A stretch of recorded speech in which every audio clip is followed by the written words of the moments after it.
Hello, my name is Dr. Wayne Anderson. I'm the superintendent of the Williams Bay School District, and I'd like to invite you to take a short video tour with us of the current elementary school.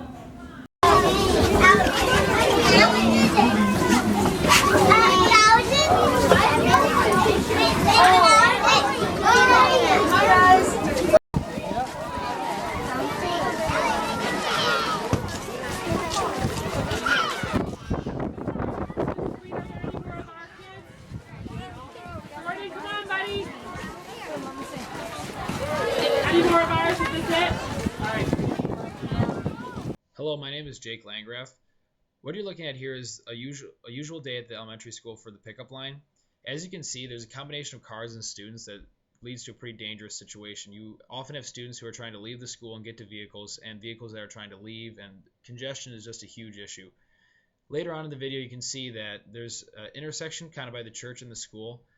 Students are often trying to walk to other sidewalks and go on their way home, and some vehicles kind of get in the way, and it's a pretty dangerous situation. It's a huge issue that needs to be addressed at the new building of the new elementary school. We're kind of in, as Dr. Anderson says, the belly of the beast as we're going through the basement here. The 1916 basement of the school, which is 98 years old this year. This is the original furnace. It's called Old Foundry Furnace. This furnace has gone through wood, coal, oil, and gas burners. In the early 90s we retrofitted this, and we took this all apart and rebuilt it, redid the ceiling, and it has a huge blower in the back, which is probably 4 feet in diameter and 10 feet long. Part of the problem is getting parts for some of this, especially the bearings for that. It's the 1951 basement. We had a boiler in here.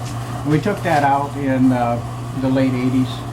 Actually 2001 we took that out, and we put these two boilers in. The problem is we still have all the old pipes in throughout the building, which probably does about 40% of the building, and they just keep breaking on us, these return pipes, and then we got hot water on the floor and etc. like that. Steam part of the school right next to the old foundry furnace, and this is where the water comes into the school for everything but the 1962 wing of the school. So it does like 90% of the school is where this comes in. You can see we've had some problems with the wall behind me. That's the original wall. And the wet, the moisture, leaks. I mean, it's 98 years old, so it's done pretty good. What happened during Christmas break, the steam pipe broke, which is in the wall over there. It all came out on this floor. Well, we check it every day. And the problem with this is that hot steam came out on this floor, which was all 9x9 asbestos tile. So we basically stayed here for 24 hours a day until we could get the part and get it fixed so the floor didn't come up. So you run that risk. If the floor comes up, you're standing on all 9x9 asbestos tile here, and that used to be the shop over there, so that's not asbestos. But you'd have to deal with getting this up, which is a huge problem. Behind me is the 1966 part of the building. We used that for the before and after school children. It sat idle for several years. It was a loading area for buses, and then they'd go out to Highland Street and get on the buses, and they'd stage here in bad weather. During those years, the heat, of course, isn't working like it should, and we disconnected the big unit on top because we didn't want to repair it because it was just a staging area. So what we have is it overheats terribly. And the condensate return pipes that are under the floor, which we replaced once, get real hot, and they got a small leak in them where the water does come up through the floor a little bit. Hi, I'm Mrs. Dioria. Love using the computer and Chromebooks in my classroom, but I have a little bit of a hard time with that because I don't connect with Wi-Fi regularly. I have a cord right now connecting my laptop so that I can project on the screen, and I also have some other cord problems to help keep things connected and running. So. All right, so here I am trying to connect to my files and use my printer here in the hallway because the Wi-Fi won't reach into the classroom. Hi, my name is Lisa Carey, and I teach Title I math, and I also teach regular math. And one of the difficulties that I've had this year is that I do not have adequate Wi-Fi reception in my classroom. So my students are not able to use a large number of Chromebooks or iPads. I only use the 4 computers that I have, so I can only have 3 or 4 students on the computers at one time instead of having a whole class that could maybe practice their math facts on the Chromebooks or the iPads. We're in Mrs. Lee's reading classroom right now.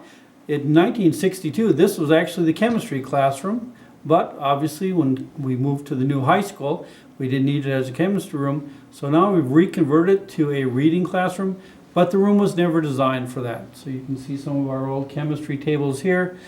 The tiles are all asbestos tiles, and in fact even the setup in the front of the classroom was as a lecture center, and teachers don't lecture anymore. Now it's much more hands-on learning and much more group orientation. We're at the 1929 wing of the school, and this is the room that we made ADA several years back. And you can see the doorways could be a little bit bigger. As you walk in here, this is the handicap stall. And what we did is we removed one urinal so that we had room enough to have a handicap stall in here. We're in a 1991 wing, and this is Mrs. Arney's room. And we put these windows in new when we built the addition on. And for the past 5 or 6 years, they've been broke, and you really can't hardly get them up. It almost takes 2 guys to get them up. And the problem is they don't make this window anymore, and there's no way to get the parts. They have springs in the side of them, so it's a real hassle with this one and the art room next door. We're in the 1951 area of the school below the gym. And I want to show you this heating unit. Now, these heating units are disconnected in these landings here, up one there and 2 on the other side. The reason then they start leaking, and the pipes are in the concrete, as you can see, when the hoses part off. And so we have to take all the concrete out to get the pipes repaired. And that means dealing with all these steps plus a tunnel down here at the bottom. So we just abandoned those years ago. 1916 wing of the school.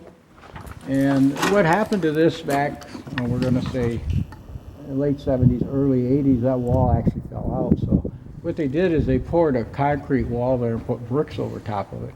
And that's all they could do at that time when it happened. I'm Bob Camps. I'm the maintenance down here at the grade school. What we're doing here right now is we're in the old part of the school, the 1916 wing. And what I'm doing is changing a ballast out on one of the old fixtures. This is a T12 bulb, and they're going to phase these out. They're also hard finding the ballasts that are in here now. And these are all the older fixtures, and they're quite difficult, and they're not, as you can see, they rock back and forth quite well. They are not going to fall, but they are there. So we have quite a few of these in the building. I think there's over 2,000 fixtures in this building alone that have these T12 bulbs in them. We're in an area of the 1962 high school wing, and as we remodeled the school, we had some of these outside doors, which were the original ones, and it happens to be these kind of silver ones. And the reason the bar's in here is because the doors don't totally lock anymore. So I think we have 3 of those around this facility. This is used when the students are here, the bar's taken off because it is an exit door. And other times it's secured with an orange bar at night. Thank you very much for joining us on this short video tour of the elementary school. Should you have any questions about anything that you've seen today, please be sure to contact me at the information located at the bottom of the screen. Thank you very much and have a great day.